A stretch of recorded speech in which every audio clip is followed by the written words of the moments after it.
done for the deceased. So Imam al-Sadiq narrates, Shaykh al-Saduq narrates this through his chain to Imam al-Sadiq. He says, قال خصال ينتفع بها المؤمن من بعد موته. A believer will benefit from 6 things after his death. ولد صالح يستغفر له. First thing, a righteous child that seeks repentance on his behalf. ومصحف يقرأ منه. A mushaf that he recited from. وقليب يحفر. Wells that he built. وغرس يغرس. Plants that he grew. وصدقة ماء يجري. Running water that he gave in charity. And finally, وَسُنَّةٌ حَسَنَةٌ يُؤْخَذُ بِهَا بَعْدَ. And establishing a beautiful tradition that is practiced after him. صلوا على محمد وآل محمد.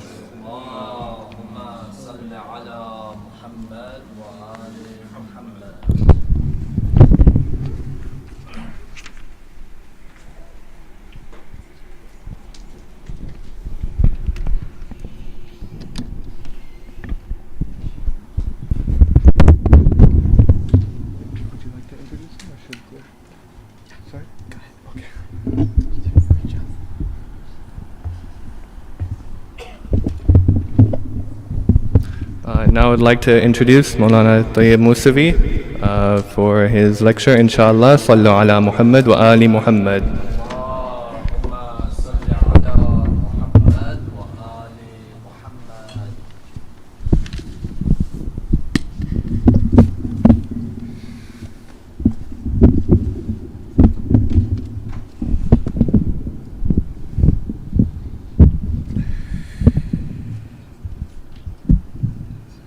That's good.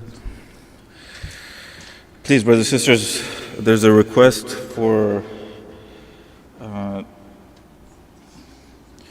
Dua Shafa for Sister Farzana Batul. She's in ICU and very seriously ill. Please, Amma Yujibu 5 times for the health and well-being of this sister. Allahumma salli ala Muhammad wa ala Muhammad. Allahumma salli ala Muhammadin wa ala Muhammad. Allahumma salli ala Muhammadin wa ala Muhammad. أما يجيب المضطر إذا دعاه ويكشف السوء. أما يجيب المضطر إذا دعاه ويكشف السوء. أما يجيب المضطر إذا دعاه ويكشف السوء. أما يجيب المضطر إذا دعاه ويكشف السوء. أما يجيب المضطر إذا دعاه ويكشف السوء. صلى على محمد وآل محمد.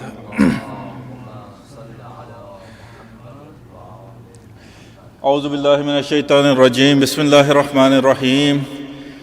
الحمد لله الذي لا يبلغ مدحته القائلون ولا يوصينا معه العادون ولا يؤدي حقه المجتهدون. الذي لا يدركه بهد الهمم ولا يناله غوث الفتن. الذي ليس لصفته حد محدود ولا نعت موجود ولا وقت محدود ولا أجل ممدود. فطر الخلائق بقدرته ونشر الرياح برحمته ووتد بالصخور ميدان أرض. ثم الصلاة والسلام على أشرف الأنبياء والمرسلين وحبيبنا وحبيب رب العالمين أبي القاسم محمد.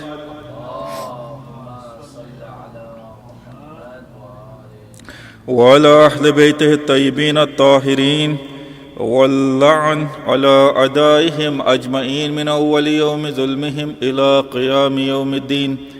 أما بعد، فقال الله سبحانه وتعالى في كتابه المبين وقوله الحق. بسم الله الرحمن الرحيم. إن المتقين في جنات وعيون. صدق الله العلي العظيم. اللهم صل على محمد وآله. I know, brothers and sisters, it's been 10 days, but you have to remember that these 10 days that we spent remembering Karbala, those 10 days are just the remembrance of Abu Abdullah al-Hussein alayhi salam. and the troubles of Abu Abdullah al-Husayn alayhi salam. The troubles of Lady Zainab salawatullah alayha, they start from the 11th. The troubles that Lady Zainab salawatullah alayha went through, the troubles of Lady Sakina and the rest of them, they start from the 11th. So I know that after the 10th there's a drop off, but please just remember that now for those first 10 days we were commemorating Abu Abdullah al-Husayn alayhi salam and his troubles. Now we're commemorating Lady Zainab salawatullah alayha and her troubles. And what's sad is that people don't understand what impact Lady Zainab had. The jihad of Abu Abdullah al-Husayn alayhi salam, that is known as the lesser jihad.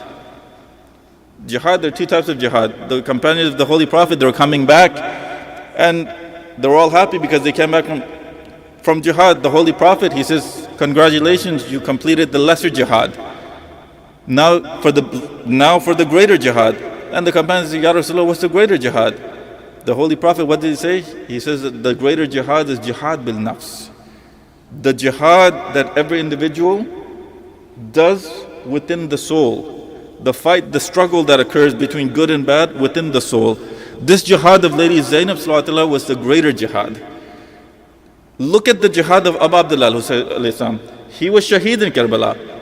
Because of that shahadat, he will be remembered for until the day of judgment. But that greater jihad that Lady Zainab salawatullah went through in propagating about that lesser jihad, she's just as equal to Abu Abdullah al-Husayn alayhi salam. Meaning what? Meaning that she will be remembered until the day of judgment. The day of judgment. So these nights are the nights for Lady Zainab salawatullah. So please, by all means, come. Keep coming until there are majalis. It doesn't matter if it's Urdu, it doesn't matter if it's English, whatever language. But for the first 10 nights, my topic was Ziyarat al-Warisa. And the last 2 nights, wherever I go, I try to give the community something, because I knew this was going to be a question that was going to be asked, but I do my best to let the community know what their duty is in regards to them and Imam Zaman alayhi salam. Because events of Karbala happened 1400 years ago. That's true.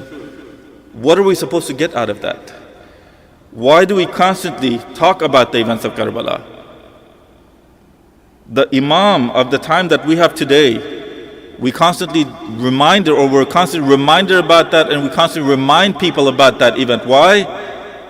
One, we don't do to the Imam of our time what they did to the Imam of their time. What we don't do to the Imam of our time. 2, what is our duty? This was a question, and I said that I'll answer that question in the lecture, and this is what my lecture is about. What is our duty to Imam Zaman alayhi salam? Our duty to the Imam of our time is the same duty that we have for Amir al-Mu'mineen. It's the same duty that we have for the Holy Prophet. It's the same duty that we have for Lady Zahra. It's the same duty that we have, our first and foremost duty. It's the same duty that we have for all of the other 11 Imams. All of the other 13 infallibles. What is that? It's to know them. Our first and foremost duty is to know them. Not know them in the sense that the father of Imam Hussein alayhi salam is Amir al-Mu'mineen. The mother of Imam Hussein alayhi salam is Lady Zahra. The grandfather of Imam Hussein alayhi salam is the Holy Prophet. The grandmother is who? Hazrat Khadija. No, not know them in that sense. Know them the way that those 72 who were shaheed in Karbala knew Imam Hussein alayhi salam. Know them in that way. Know them the same way that the most special of the companions of the Imams knew the Imams. Know them the same way that Salman knew Amir al-Mu'mineen. That's our duty. To understand or try to know them, because when you go for ziyarat of any of the Imams, there's one phrase that you will read.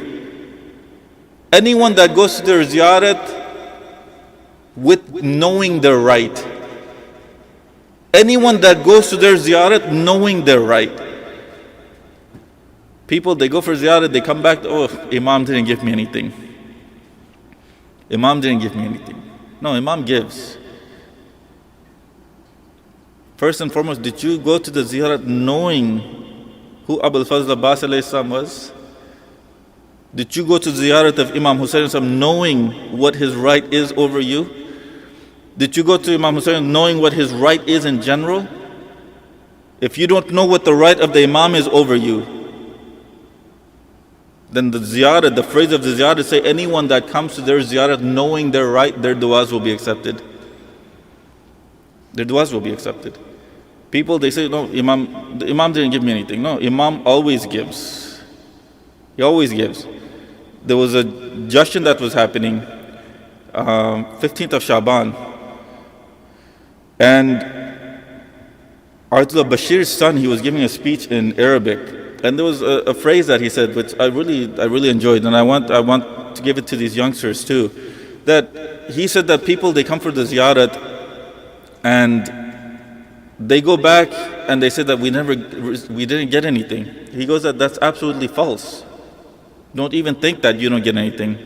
He goes, look, when you go into a perfume shop, even if you don't buy anything and you come out, what happens? There's a fragrance on you and people smell that fragrance. He says, don't ever think that you don't receive anything when you go to the ziyarat. No, you do receive. You'll receive a fragrance that maybe people don't smell, but the malaika, they smell it. They smell it. 1. 2, you don't understand that the sins that you have committed, that's what's stopping your du'as from being accepted.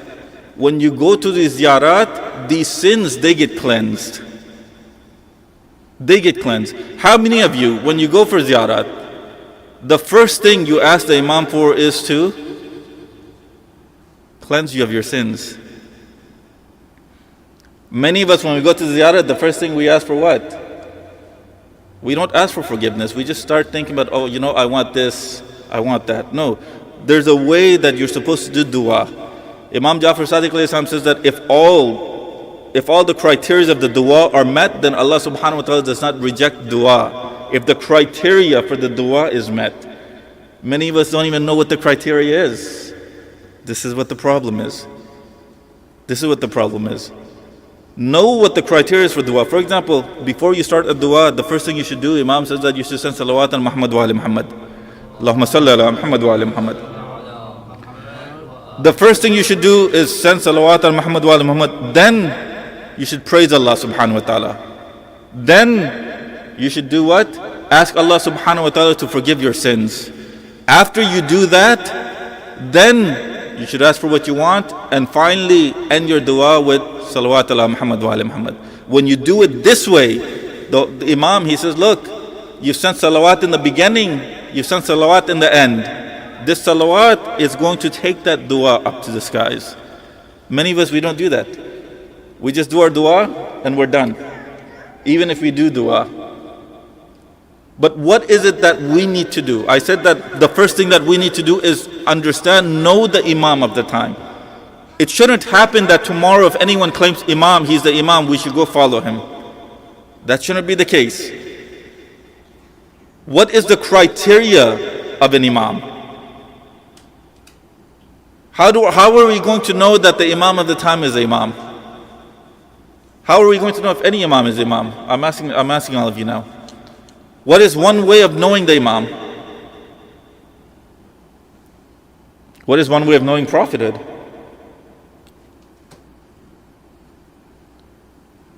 Through their miracles, their mujizat.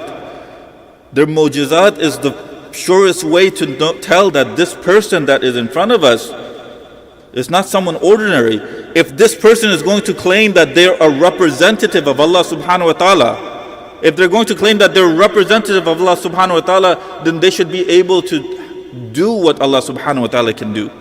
What do I mean? If there's a representative of America, they go to, for example, England. They go to England. Do they not have some authority as a representative of America in England? As a representative, they do. They can do some umur, they can do some works as representatives of America. For example, what can they do? When it comes to visas, can they give them or no? They can. So that means what? That means that the president has given them some authority to do at that place.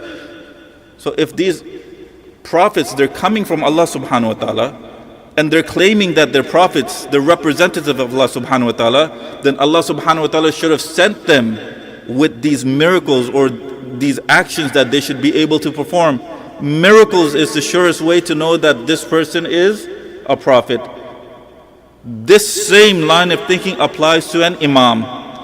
Miracle is the surest way to know that this person is an imam. When Imam Zaman alayhi salam comes, he's going to perform miracles. He's going to perform miracles. And it's seeing these miracles, the narrations, they state what? That there's going to be more Christians believing in Imam Zaman alayhi salam than there are going to be Muslims. There are going to be more Christians that will believe in Imam Zaman alayhi salam than there are going to be Muslims. What does that tell you about the state of Muslims when Imam Zaman alayhi salam rises? These Christians, they're going to know Imam Zaman alayhi salam better than the Muslims. This is why I said the first thing that we need to do is know Imam Zaman. Know Imamat itself. If we understand or we try to understand Imamat, we know the Imam in this way, that he performs these miracles. That's the surest way. Not just miracles, but for him to be an Imam or a Prophet. What's the second criteria? That this individual, the ilm that this individual has cannot be equal to or less than the ilm that the smartest of the creature of Allah subhanahu wa ta'ala has. Ilm and mu'jiza. These two ways we're going to know the Imam. Correct? But what is our duty once we know the Imam? How are we going to recognize the Imam? The way that we're going to recognize the Imam is through what? Upbringing of our morals. Those 72 that were shaheed in Karbala, what were their morals like? That's what everyone needs to look at. What were their morals like? Were they, if you compare them to your morals of today, were they like that? What do I mean? When it comes to prayers, look at where they are, look at where you are in regards to prayers. How did they pray? How do you pray? When it comes to ibadat, not just ibadat, look at du'as. Look at the way they do dua and look at what they do dua for and look at what you do dua for. Compare. You want to compare yourself to the best of the best that we have right now. The best that we have right now in history are who? For whom Imam Hussein alayhi salam said what? Neither my grandfather nor my father nor my brother got companions such as mine. So that means what? That these 72, they're the best. So compare yourself to these 72 and see where you are. And not just the men, the ladies also. Why? Because when Imam comes, the narrations say that 50 of those 313 khas are going to be women. We have some narrations like that. So ask yourself where you are and compare yourself to the women that were in Karbala, for the sisters. The men, compare yourself to where the men are, where the men were. What was their akhlaq like? Let's just look at one aspect, prayers, which a lot of us, we don't, keep up the prayers. It doesn't matter where we are. This prayers, what is the job of this prayer? Why was Imam Hussein even worried about Asr prayer, Zuhr and Asr prayer in the battlefield? The fact that he was worried about that, the fact that he was reminded about that, the fact that he prayed that in time of battle tells you how important this prayer is supposed to be. But we barely take any heed. If you want your... We just asked a question about Irfan, and one of the urafat that I left out was, he's known as the teacher of urafa. He's known as Ali Qazi Tabatabai. His grave is in Kufa. When you go to the graveyard, when you go to Wadi Salam, he has his own grave, and it has I think his great grandson, he's the one who takes care of it. He's the one who says that if you pray on time, and your spiritual status your financial status, your bodily status does not change, you can come and spit me in my face.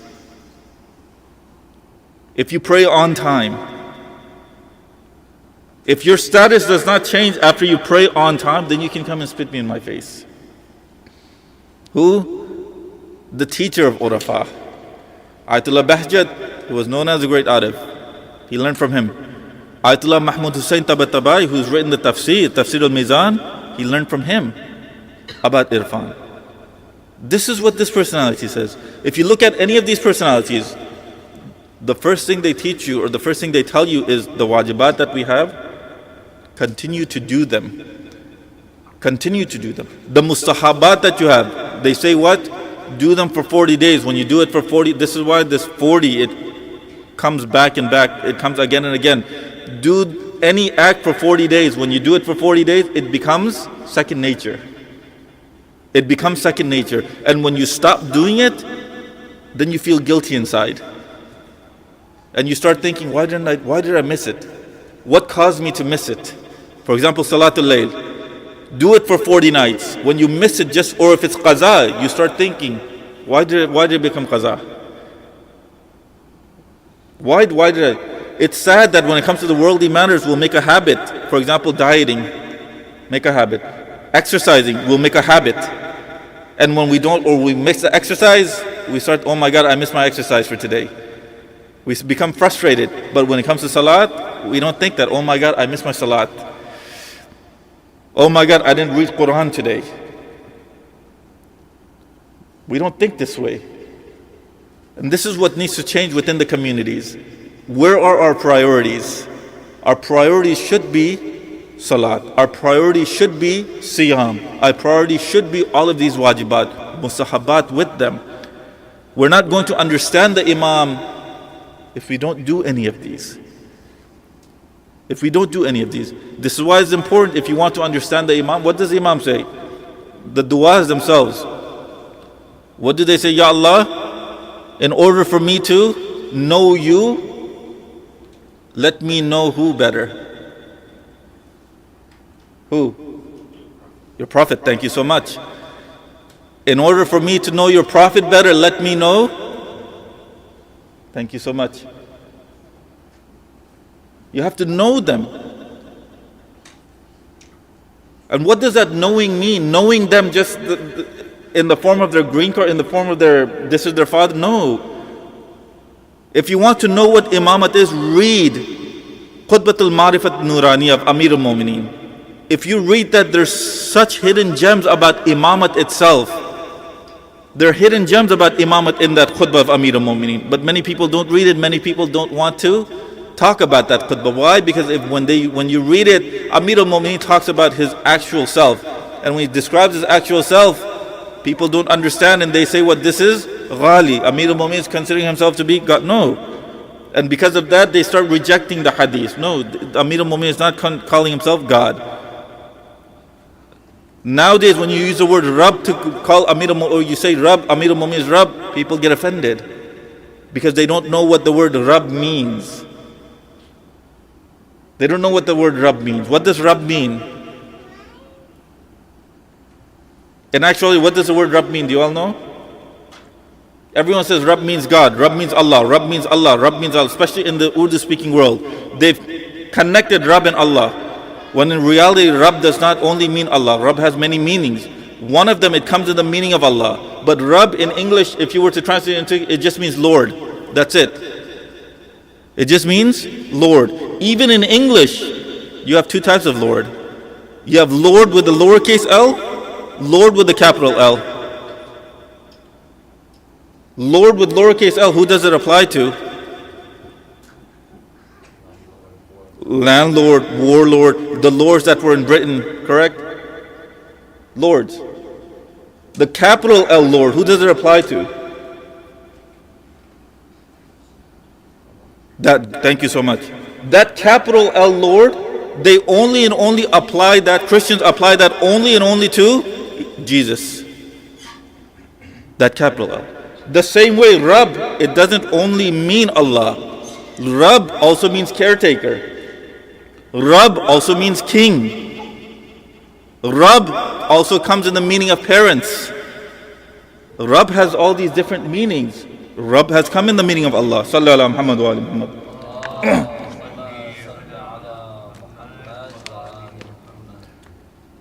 When we start saying Amir al-Mu'mineen is Rabb, all of this bickering starts. If you read just the ziyarat of the Aimam al-Islam, for example, the ziyarat of Imam Naqi alayhi salam, Zat is Jami Kabira. How was this ziyarat? Imam alayhi salam, he wrote this ziyarat. And he said, one of his companions, they came to him and said, Mawla, your qubur, this was in the time of the Abbasis. He came to him, he said, Mawla, the qubur of the Ahl al-Bayt, they're being completely destroyed. They want to completely destroy them. What should we do? And the Imam, he says, don't worry about the qubur. What about ziyarat? If you want to do ziyarat, read this ziyarat. And he reads and he recites ziyarat al-Jami Kabira. Read that ziyarat, which are the words of the Imam. And we had said previously that the words of the Imam are the words of Allah subhanahu wa ta'ala, because those are the words of Wahi also. Read that ziyarat and see what the Imam says about Imamat. You'll understand what Imamat truly is. Everywhere I go, I tell people, especially the youngsters, that I want you to start understanding Imamat more than just his name, his parents and all that. No, it's 1400 years now, that's it. Imamat is more than that now, and that's how we need to look at Imamat. That's how we need to look at Imam, more than just, Amir al-Mu'mineen, his father, no, that's it. Now we need to look at Amir al-Mu'mineen from his actual self. Imamat in its true essence. That's what we need to look at. Because when Imam Zaman alayhi salam comes, the narrations state that every moment and momina, they're going to say, I saw you. Every moment and momina, they're going to say that I've seen you. And when one is asked to describe, the descriptions are going to be completely different. They're going to be completely different. Why are they going to be completely different?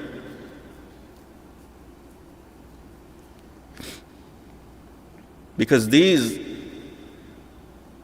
are anwar of Allah subhanahu wa ta'ala. These are the lights of Allah subhanahu wa ta'ala. If you were to put a red light in here, what would the color be? If you were to put a red bulb, what would the color be? Red. If you were to put an orange one, it would be orange. A yellow one would be yellow.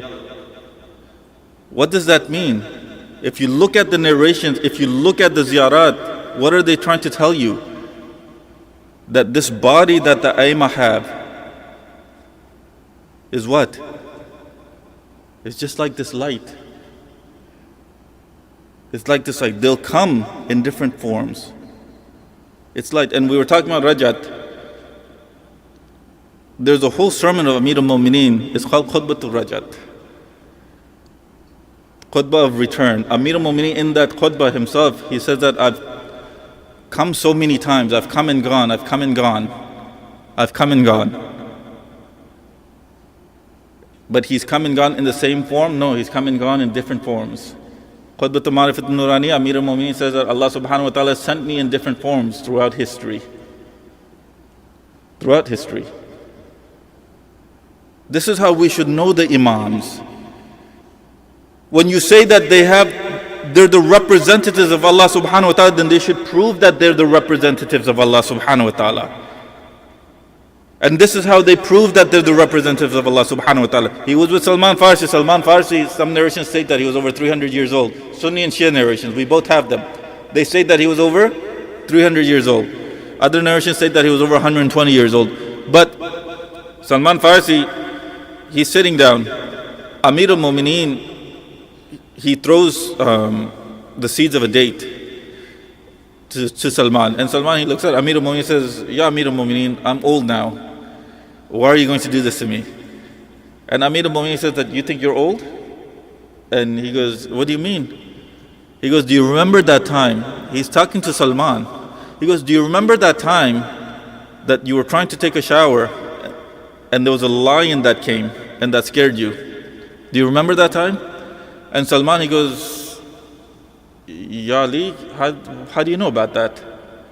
He goes, who do you think that was that came and killed that lion? Salman, he goes, Ya Ali, that was you? And Amir al-Mu'mineen goes, do you remember that you gave something to that person? And he goes, yes. If I show you what you gave him, will you believe that that was me? And Imam Ali, when he says it, Salman says, yes. Amir al-Mu'mineen, what does he do? He uses his hands and he brings out what? He brings out flowers that Salman had given him. After he killed the lion, he didn't have anything to give him as a present. So what did he do? He told him to wait. He's going to bring a bunch of flowers, and he gives those flowers as a bouquet to Amir al-Mu'mineen. And Amir al-Mu'mineen, he kept that bouquet. And he brings that bouquet and he shows it to him. He goes and he tells the Holy Prophet. And the Holy Prophet, he says, Salman, so what? This is Amir al-Mu'mineen. This is Amir al-Mu'mineen.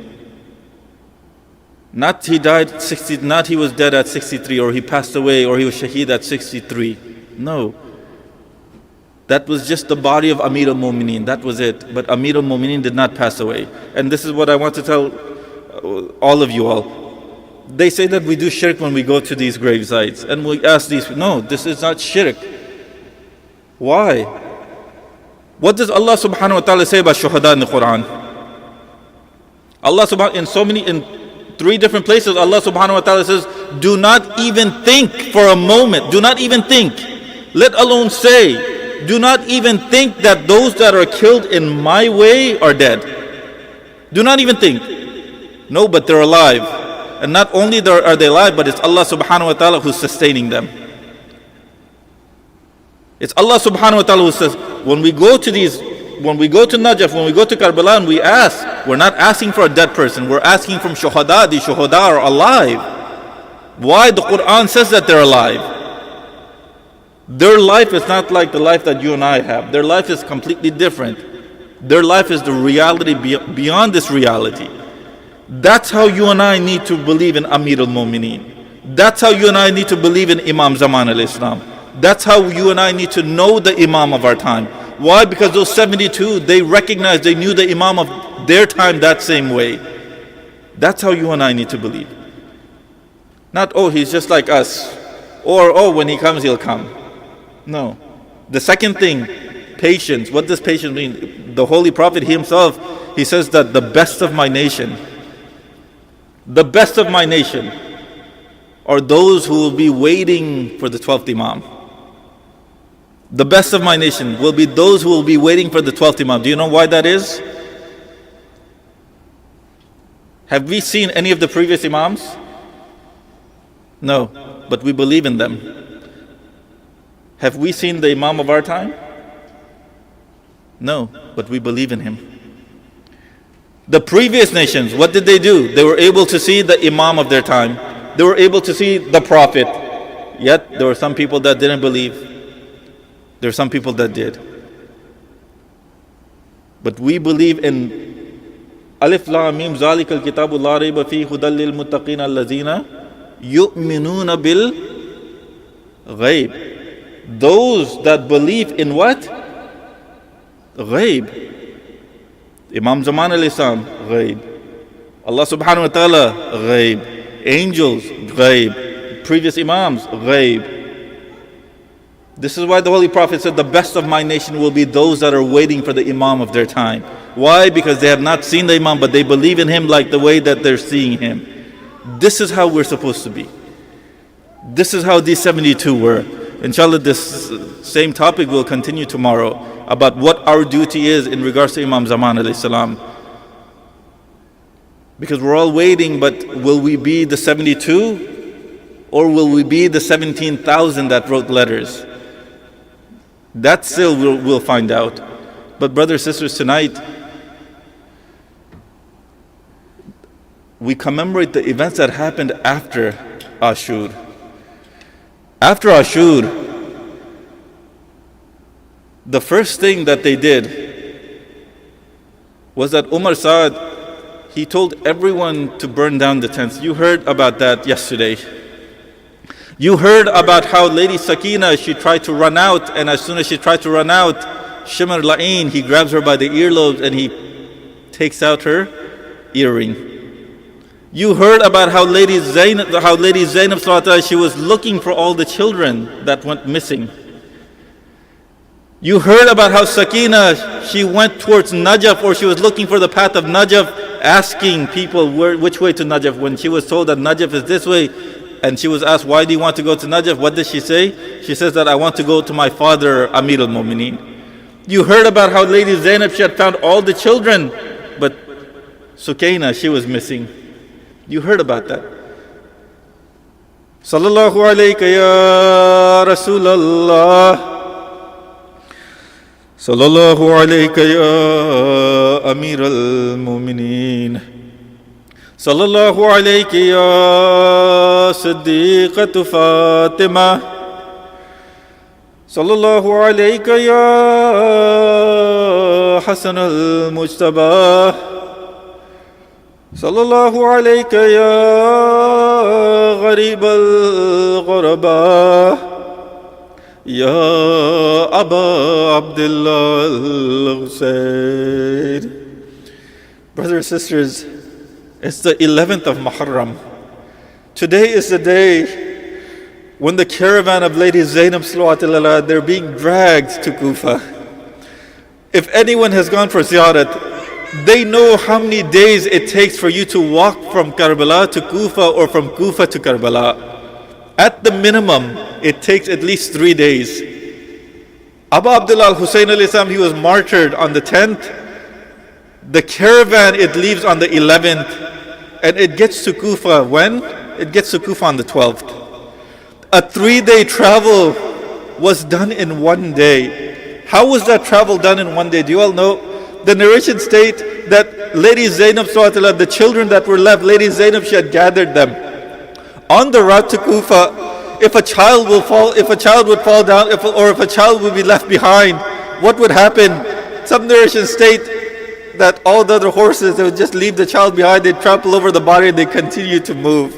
That's why you see that every few miles you have some places where it says that this is Bint Imam Hassan, this is Ibn Imam Hassan. You have places that say that this is the son or the daughter of Imam Hassan alayhi salam, or these are the Shuhada of Karbala. Why? Because as soon as the child fell, they wouldn't wait, they just continued to move forward. But on this journey to Kufa, brothers and sisters, there's this 5-year-old girl. This is Sukaina of Imam Hussein alayhi salam. What does she do? There comes a point in time where they haven't had water for 3 days. Now it's the 4th day. Lady Sukaina, there's some narrations they say that she asked for water. Shimr La'in, what does he do? He comes to Sakina, he tells her, you will not get any water until my soldiers drink. The soldiers all drink water. She says, oh Shimr, all your soldiers have drunk water, will you give me water now? Then he replies that you won't get any water until all of our animals drink water. All the animals drink water. And then she asks, will you give me water now? What does Shimr do? He comes with water, and as soon as she reaches for what does he drops all the water on the ground, and he says to her that you will never get a drop of water as long as I'm alive. This was that Sukaina who was thirsty for 4 days. This was that beloved of Abdullah al-Husayn al-Islam. Brothers and sisters, when they get to Kufa, what was happening in Kufa? Everyone knew that these people, they were rebels. They tell them that the rebels have come. And Kufa itself, when they're coming towards Kufa, Lady Zainab, she sees that there's a body that's hanging over the gate of Kufa, and that body, or that head, it says salam to her. When it says salam to her, she looks here, she looks there, she doesn't know where that salam's coming from. And then she says salam alayk, and she says salam again. When that head says salam again, then Lady Zainab, she looks up and she says that, who are you? That's when the head of Hazrat Muslim ibn Aqil, it says, oh my sister, I'm Muslim ibn Aqil, do you not recognize me? I've been waiting here for all of you for over a month. Inna lillah wa inna ilayhi raji'un wa la'natullahi ala qawmil kafirin. Fatima Hussein.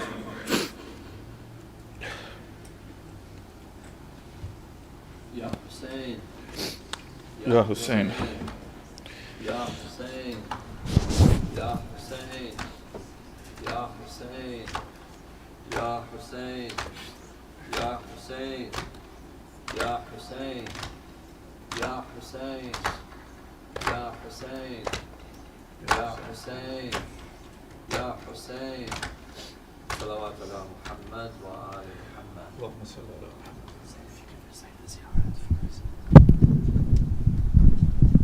That's fine. Assalamu alaikum ya Rasulullah. Assalamu alaikum ya Amir al-Mu'mineen. Assalamu alaikum ya Siddiqatu Fatimatu Zahra Sayyidatun Nisa'il Alameen. Assalamu alaikum ya Maulana ya Hasan al-Mujtaba. Assalamu alaikum ya Gharib al-Ghuraba ya Aba Abdullah. Assalamu alaikum ya Maulana ya Ali ibn al-Husayn. Assalamu alaikum ya Maulana ya Muhammad ibn Ali. Assalamu alaikum ya Maulana ya Jafar ibn Muhammad. Assalamu alaikum ya Maulana ya Musa ibn Jafar. Assalamu alaikum ya Maulana ya Ali ibn Musa. Assalamu alaikum ya Maulana ya Muhammad ibn Ali. Assalamu alaikum ya Maulana ya Ali ibn Muhammad. Assalamu alaikum ya Maulana ya Hasan ibn Ali. Assalamu alaikum ya Maulana ya Sahib al-Asr al-Zaman. علمان علمان علمان من الفتن الزمان عجل الله تعالى فرجك وظهورك وجعلنا من أنصارك ورحمة الله وبركاته. الله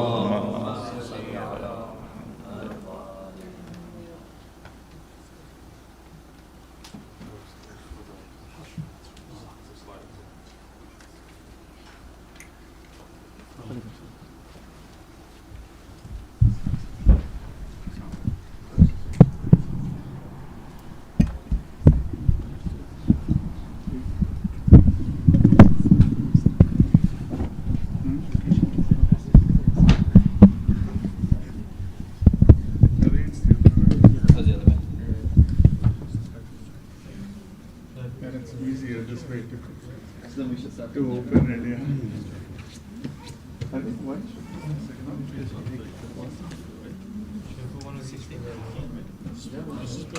Oh, 816, yes. Yes, yes.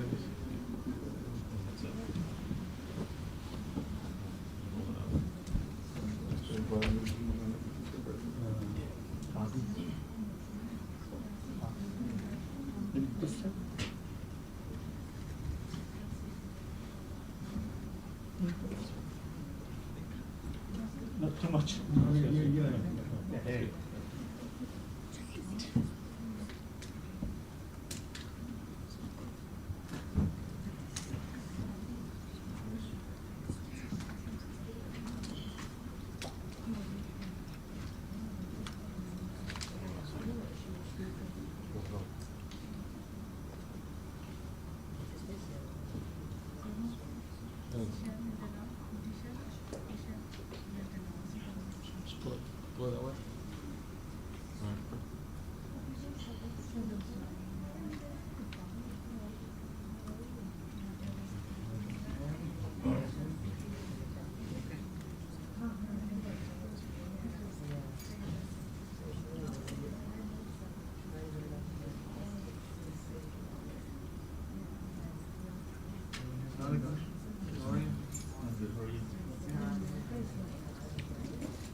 Can we move the gentleman to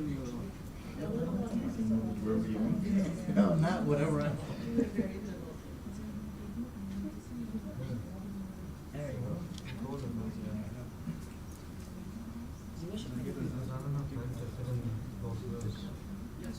I'm saying put 1 row of men, because there's, unless you guys need to.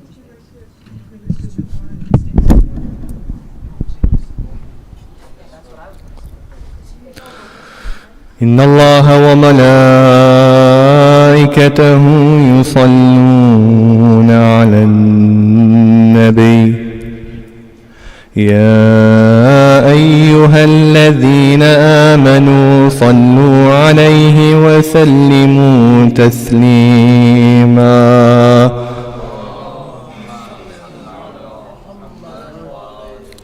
سبحان الله والحمد لله ولا إله إلا الله والله ولله الحمد. الله أكبر الله أكبر